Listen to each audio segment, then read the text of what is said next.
Hi, everyone. It is noon here in New York. I'm Alicia Menendez. Welcome to On the Line.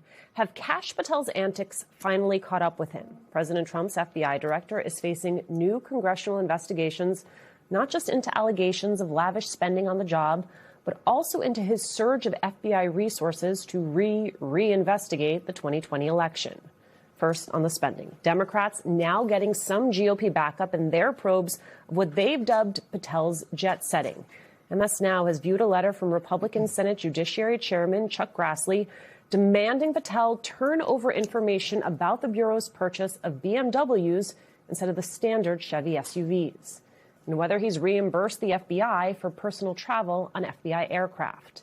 And if anyone should know about the pitfalls of an FBI director using a government plane for his own benefit, it's Kash Patel.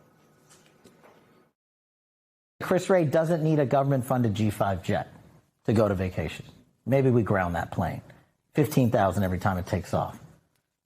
This is odd. Go take their money. Chris Wray doesn't need a private jet. We're not the guys running around on private jets. And somebody maybe in Congress should ask for how many flights on a private jet Director Comey took, or my predecessor Director Wray took, and how many personal trips they took.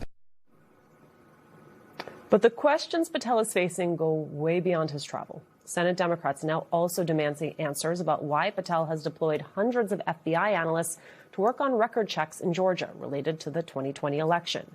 They are worried Patel is diverting resources from investigations into things like terrorism and corruption in order to placate Donald Trump, something Senator Mark Warner, the vice chair of the Intel Committee, called negligence and abuse of power of the highest order. Let's bring in MS Now Justice and Intel reporter Ken Dilanian, who was busy this morning breaking both of these exclusive stories on Kash Patel. And with me on set, former senior CIA, White House, and State Department official Ned Price, along with MS Now political analyst and Bloomberg opinion executive editor Tim O'Brien. Ken, what a morning. Two big new investigations here. Let's take them one by one. Let's start with the travel. Democrats have wanted answers on this for months. How significant is it that now you have Grassley, who has questions too?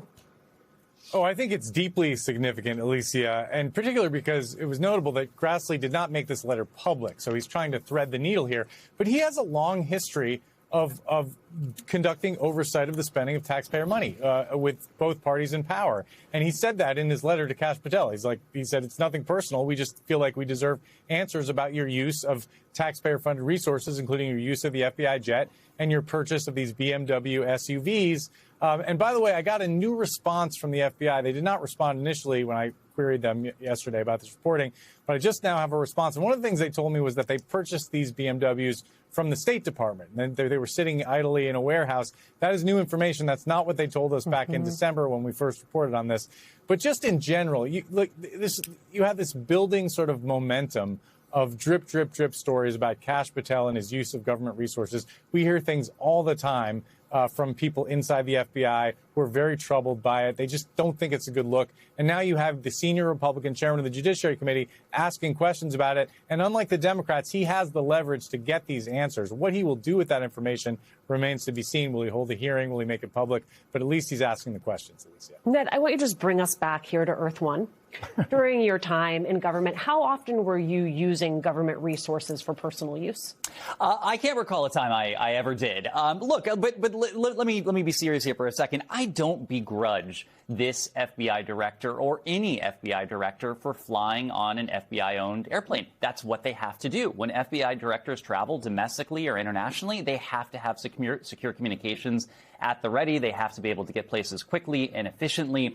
If Kash Patel had been traveling for purely official business all this time, totally fine. Sure. And of course, an FBI director, just like any other human, is entitled to a vacation every now and then. I wouldn't begrudge that. But when you take a look at the totality of his schedule and the boondoggles that occasionally are interspersed with his official business, or let me flip that, the official business that is occasionally interspersed with the boondoggles, that I do begrudge. And that, I think, is a huge problem. And the fact that Senator Grassley, good for him, is coming onto this suggests this is something that is grabbing even Republican attention. It's not new, though, right? Like, we have known all of this. So why suddenly is Grassley interested? That's a great question. You know, why suddenly is the Republican Party developing a spine around conflict of interest issues and corruption in the federal government when it went on in Trump's first term?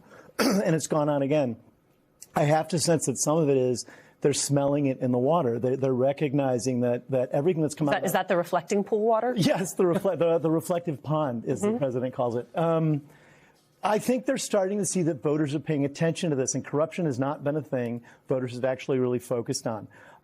But I think the recent revelation of Trump with his crypto billions, there's so much momentum around this, and people in his administration, I don't think would feel that they were flagrantly entitled to make use of government property and taxpayer money to, as Kash Patel did, go to Vegas with his girlfriend for purely entertainment, or to chug beer with the U.S. hockey team, or on and on. All these different things he did that either were unbecoming of an FBI director or a fairly transparent misuse of government resources. So Trump's opened the door to this by his own behavior. He and his family crossed these lines. And I think the Republican Party now, they've got to be the ones to step up on this in a forceful way so their own constituents see this as a nonpartisan issue and as an issue around corruption that shouldn't be tolerated in either party.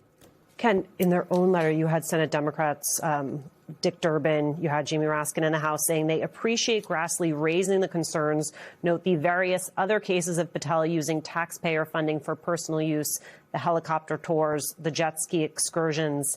If they do, in fact, have Grassley's backing, what more can they learn?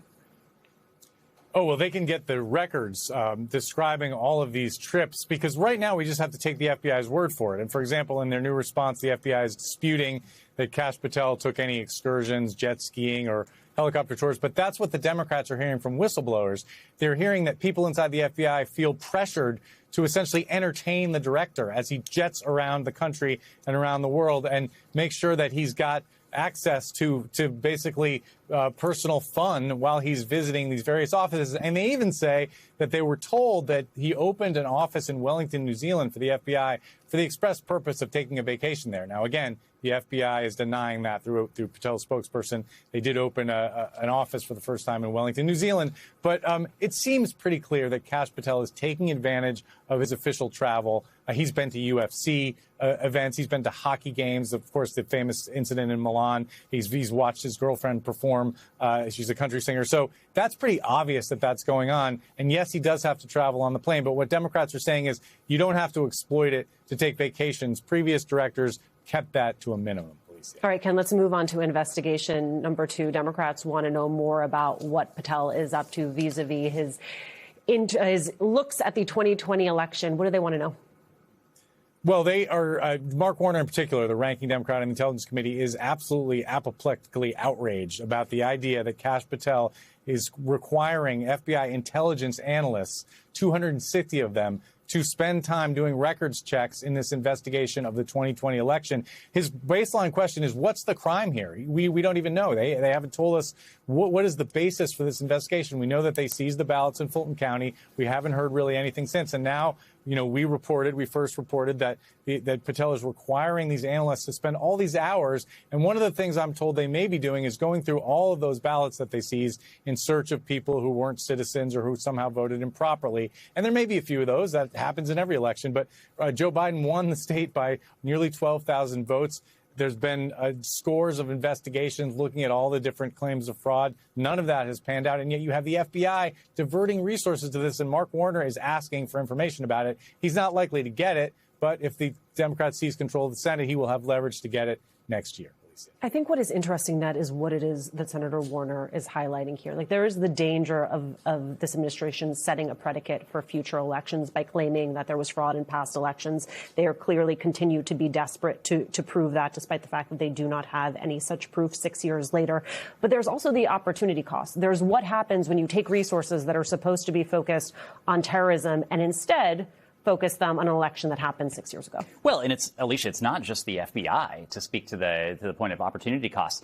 Tulsi Gabbard, the former director of national intelligence, she was spotted in Fulton County, Georgia.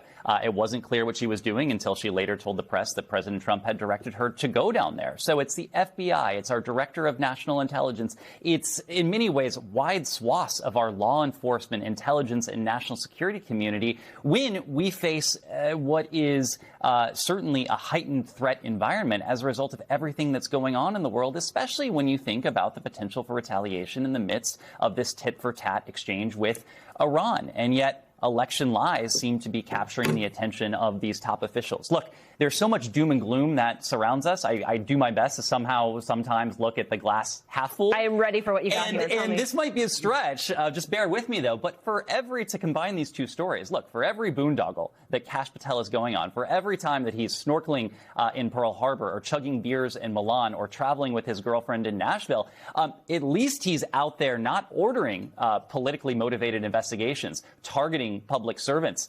undermining the morale and the mission of the FBI, and really taking a battle axe to one of what should be the cornerstones of our democracy, the purported independence of this law enforcement agency. I might actually like to see him out there a bit more, not so much focused on... Maybe he can do both, though, Ned. That's probably a fair point, I have Tim. made this exact argument before, and I have to say, to have it made back at me reminds me just how low the bar is set. We have to try. The potential that the FBI director be distracted is better than he be hyper-focused on the wrong mission.